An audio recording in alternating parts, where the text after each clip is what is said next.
Hi hello வணக்கம் நண்பர்களே. இன்றைக்கி என்ன செய்யலான்னு யோசிச்சுட்டே இருக்கும்போது டக்குன்னு என் பொண்ணு ஒன்று கேட்டால் அதை செஞ்சலான்னு யோசித்தேன்.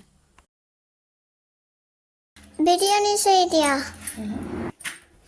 சரி, இன்றைக்கி சிக்கன் பிரியாணி செஞ்சு கொடுத்தாலான்னு யோசித்தேன். அதுக்காக தக்காளி வெங்காயம்லாம் நீல வாக்கில் நல்லா மெல்லிஸாக கட் பண்ணிக்கிட்டேன். பிரியாணியை பொறுத்த வரைக்கும் நான் வந்து கொஞ்சம் பாஸ்மதி ரைஸ் யூஸ் பண்ணியிருக்கேன். இப்போ ஃபஸ்ட்டு வந்து ஒரு பாத்திரத்தில் எண்ணெய் ஊற்றி பட்டை, லவங்கம், ஜாதிபத்திரி, பிரியாணி இலை இது எல்லாமே போட்டுட்டு அதில் ஃபஸ்ட்டு வந்து ஆனியன் போட்டுக்கலாம். போட்டுட்டு ஆனியன் பொறுத்த வரைக்கும் எந்த அளவுக்கு வறுபடுதோ அந்த அளவுக்கு பிரியாணியோட டேஸ்ட் நல்லா எடுத்து கொடுக்கும். இப்போ இது ஃபஸ்ட்டு வந்து நம்ம நல்லா ஃப்ரை பண்ணிகிட்டே இருக்கணும். கொஞ்சம் உப்பு போட்டோம் அப்படின்ற பட்சத்தில் சீக்கிரம் நல்லா வதங்கிடும். அது கண்ணாடி மாதிரி முதல்ல வரும். அது ஃபஸ்ட்டு. செகண்ட் ஸ்டேஜ் வந்து நல்லா கோல்டன் ப்ரௌன் கலரில் வர மாதிரி இருக்கும். அதுக்கப்புறமா தான் நம்ம வந்து தக்காளி எல்லாம் போடணும். இப்போ எங்கள் வீட்டில் 1.5 கிளாஸ் அரிசி எடுத்திருக்கேன். அதனால் 3 பச்சை மிளகாய் எடுத்திருக்கேன். இப்போ பாருங்கள், நல்லா கண்ணாடி மாதிரி இருக்குது. நெக்ஸ்ட்டு வந்து கோல்டன் ப்ரௌன் கலரில் வந்துடும்.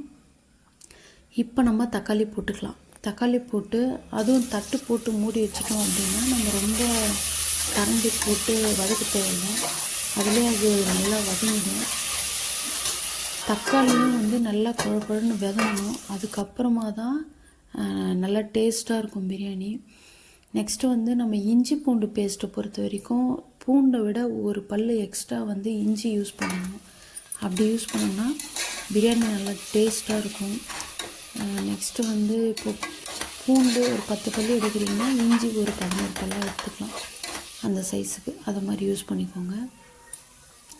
நான் ஒரு 1.5 டீஸ்பூன் வந்து இஞ்சி பூண்டு பேஸ்ட் போட்டிருக்கேன்.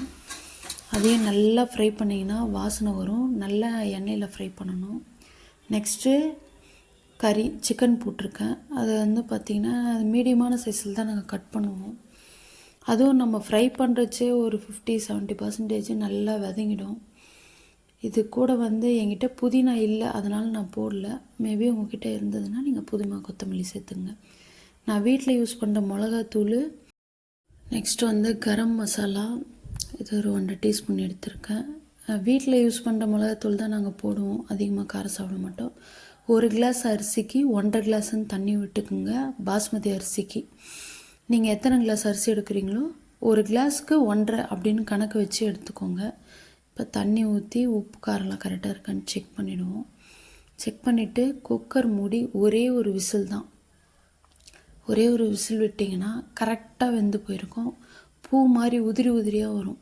நீங்களும் இதை மறக்காமல் ட்ரை பண்ணுங்கள். எப்படி இருக்குன்னு இந்த சிக்கன் பிரியாணி பார்த்துட்டு சொல்லுங்கள். உங்கள் வீட்டில் இந்த தீபாவளிக்கு நீங்கள் என்ன பிரியாணி செய்ய போகிறீங்க அப்படின்றத மறக்காமல் சொல்லுங்கள். Okay, thank you friends. மறக்காமல் இந்த வீடியோவை லைக் பண்ணுங்கள். பிடிச்சவங்க ஷேர் பண்ணிவிடுங்க. நன்றி.